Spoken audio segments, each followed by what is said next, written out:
Hey guys, welcome back to another episode of Grim and Guilty.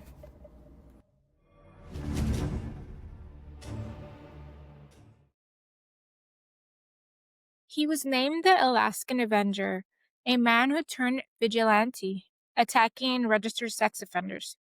But underneath the violence lay a brutal truth and a justice system that failed him. This is the story of Jason Vakovich, a painful path from victim to vigilante. Born in June 25, 1975, in Anchorage, Alaska, Jason Vakovich grew up under the care of his stepfather, Larry Lee Fulton, who adopted him but became his abuser. Fulton's late-night prayer sessions masked decades of physical and sexual violence. Fulton was convicted in 1989 for second-degree abuse of a minor, but was only given a 3-year suspended sentence, meaning he didn't have to serve in prison. At age 16, Volkovich and his brother ran away. With no ID or support, he turned to petty crime to survive, building a criminal record across multiple states, including Washington, Idaho, Montana, and California. In June 2016, gripped by trauma and rage, Volkovich went onto Alaska's public sex offender registry and targeted 3 individuals. Charles Albee. Volkovich entered his home, slapped him, and stole personal items. Andres Barboza. Volkovich broke in at 4 a.m. with accomplices, threatened him with a hammer, stole his truck and belongings. Wesley Demarest was struck with a hammer, causing severe injury. Demarest's life was permanently altered. Jason was arrested shortly after, found with a hammer, stolen goods, and a list of targeted offenders. In 2018, Volkovich pleaded guilty to first-degree assault and robbery in exchange for dismissing multiple other charges. He was sentenced to 28 years in prison, with 5 years suspended and 5 years on probation.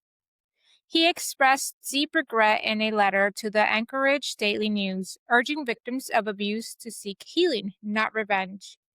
The letter said, "I am far from perfect. Love yourself and those around you," he wrote.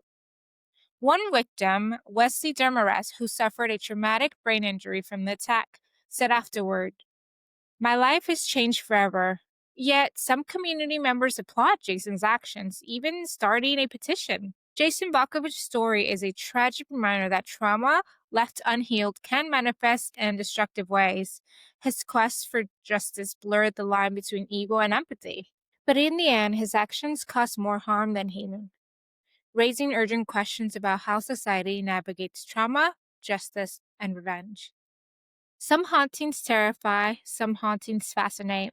And then there's the Doris Bitter case, a story so disturbing Hollywood wouldn't need to exaggerate it. In 1974, a single mother in California claimed she was being assaulted by invisible entities. The story would attract scientists, parapsychologists, and eventually the entire horror-loving world, but was a proof of the paranormal or the product of a tormented mind. In the mid-1970s was the peak of all things spooky. Ghost hunting was gaining popularity thanks to the growth of parapsychology and the rise of paranormal investigation shows and documentaries. Ed and Lorraine Warren were investigating a possessed doll and a witch tormenting a family. The Amityville case was about to explode in the headlines, and The Exorcist had just terrified audiences in 1973. In the summer of 1974, Doris Bitter was living with her 4 children in a small rundown home on Broad Rock Drive in Culver City, California.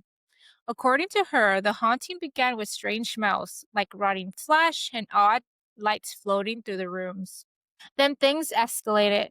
Doris claimed she was being attacked, physically and sexually, by 3 unseen entities.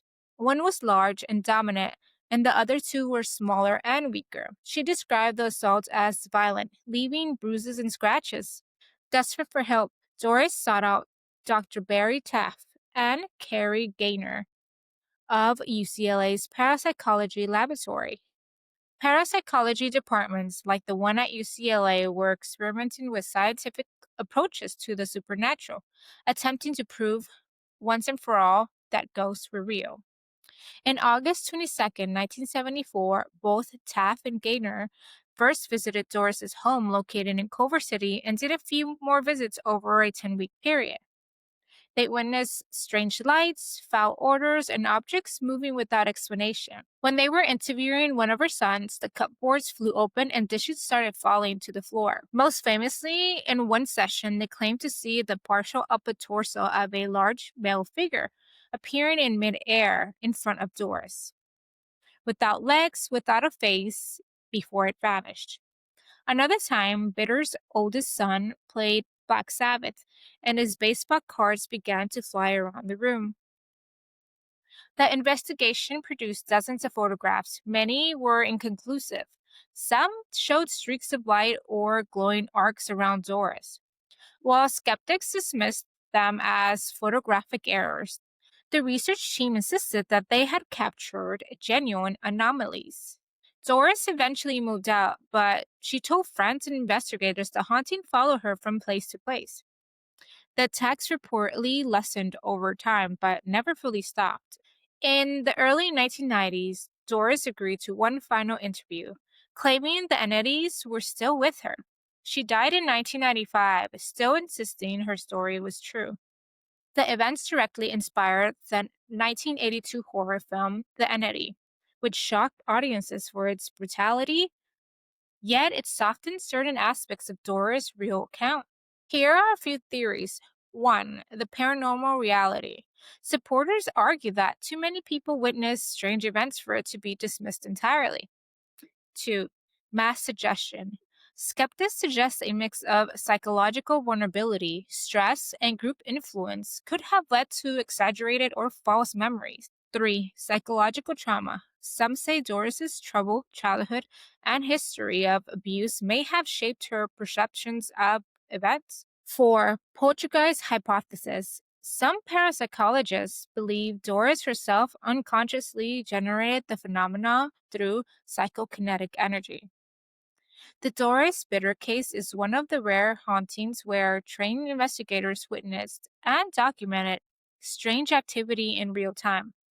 But even with photographs, eyewitness accounts, and Doris's unshakable testimony, the truth remains tangled in questions of credibility and perception.